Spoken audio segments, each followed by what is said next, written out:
everybody, I'm Tom Basso, and welcome to Week in Review. This is a series that we do here on the Dice Tower. Every week, we tell you about the reviews and the different videos we put out the past week. We give you short descriptions, and then if you want to see more, you just click the link in the description below. Blah, blah, blah, blah, blah, blah, blah, blah, blah. Let's get started. Hey everybody, I'm Z Garcia. Here's what I reviewed last week. So I reviewed Harrow County, which I gave a 6.5 to. This is a very esoteric game that uses its theme in what seems to be a very clever way. I have not read the graphic novel, so I'm extrapolating that.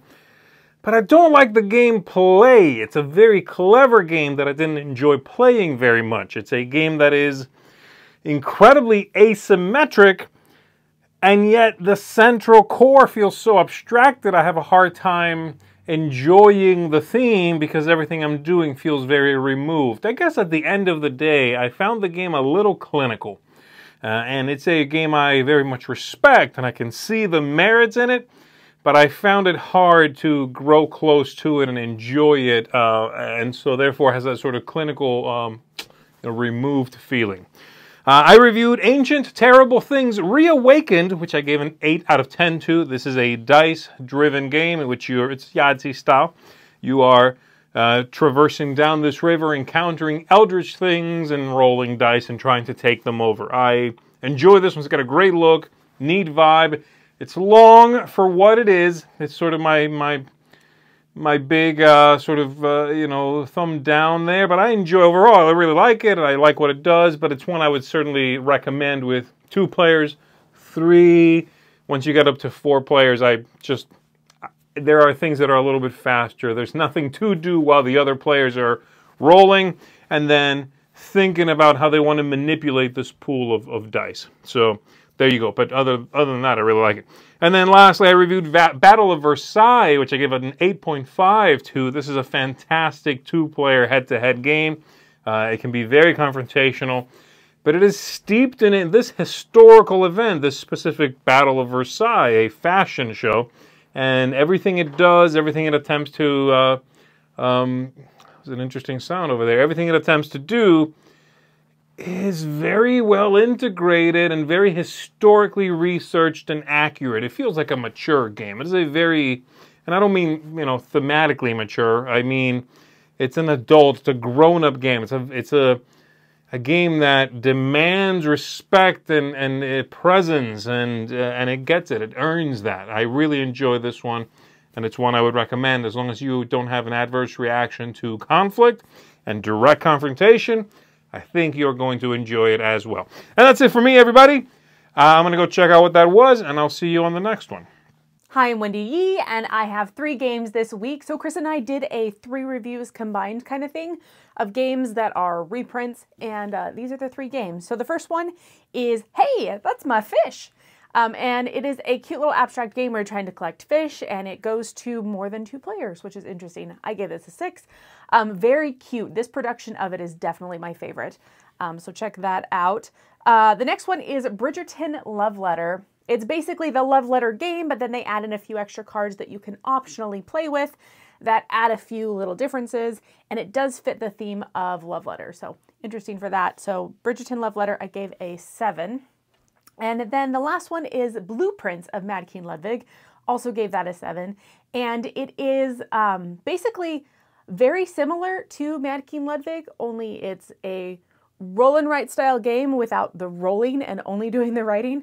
You're essentially drafting cards that you're going to be putting in or on your paper, and then you trace them and you make this cool little castle kind of thing like you do in Mad King Ludwig. It does get rid of the price setting stuff that happens.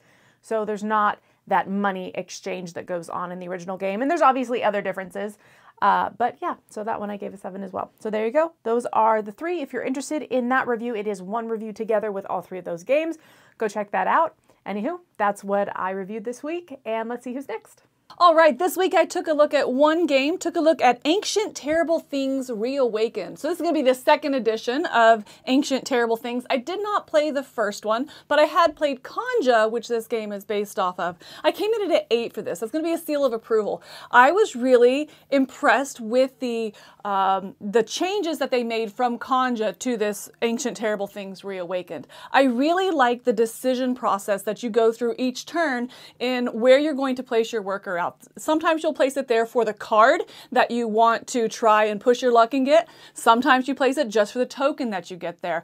I really like the token aspect of this as well. I think there are a lot more tokens at play, so you're kind of feeling that mitigation and that little bit of asymmetry that you build throughout the game. So Ancient Terrible Things Reawakened was a very good game to me. I very much enjoyed it, and I'm having fun with it on the table. It's going to be an 8. That's it for me. Let's keep going. Hello everybody, it's Chris time. This week I took a look at several reviews. I did a 3-in-1 review with Wendy. The first game in that was The Blueprints of Mad King Ludwig. Hey, it's Castle of Mad King Ludwig again, but you have to draw and trace and color things yourself.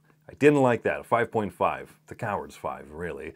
It's a well-made game. I don't like its format at all, and I find it to be actually more fiddly than the original, so I'm just going to go play Castle of Mad King Ludwig. Love Letter Bridgerton. A competent, good, new edition of Love Letter. This one goes up to 6 players, so that might really turn the tables for you, but I think that this is going to be a good way to bring other people into the hobby and play a nice, solid game like Love Letter.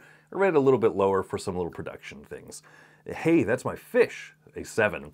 A fantastic production on a very good family weight little penguin-themed fishing abstract game. I don't love abstracts, but this one is so charming to me and so simple and smooth that I like it. The Battle of Versailles, I gave an 8. This is a great 2-player head-to-head game, card-driven, almost a bit of a war game with a historical fashion show theme. You should go check that one out.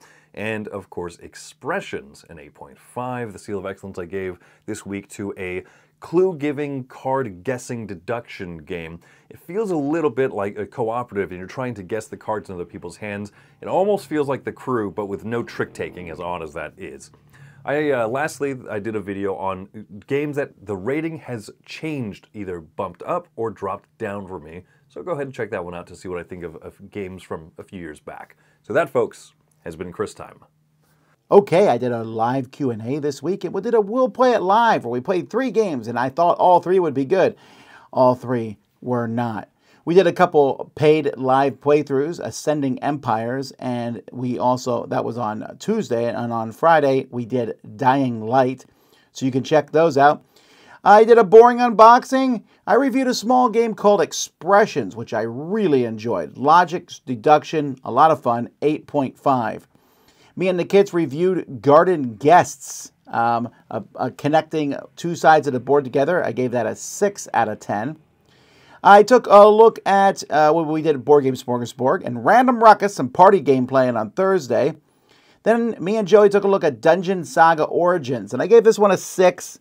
I like it, okay, it's fun, it's a dungeon crawl, but it's very, very, very light.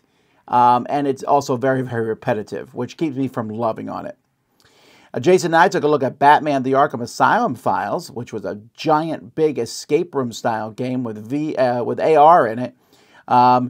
Very fun, but it's too big and expensive for me to really promote it, so 8 out of 10. And then I took a look at Harrow County, this new game from Off the Page, based on a graphic novel. Weird, different, basically a 2-player game. Unique, a lot going on, and I really enjoyed it. 8.5 out of 10. So lots of other things went up. I did some quick game reviews and other videos you can see on our channel. Definitely check it out. Until next time, though, I'm Tom Vassell, and you're watching The Dice Tower.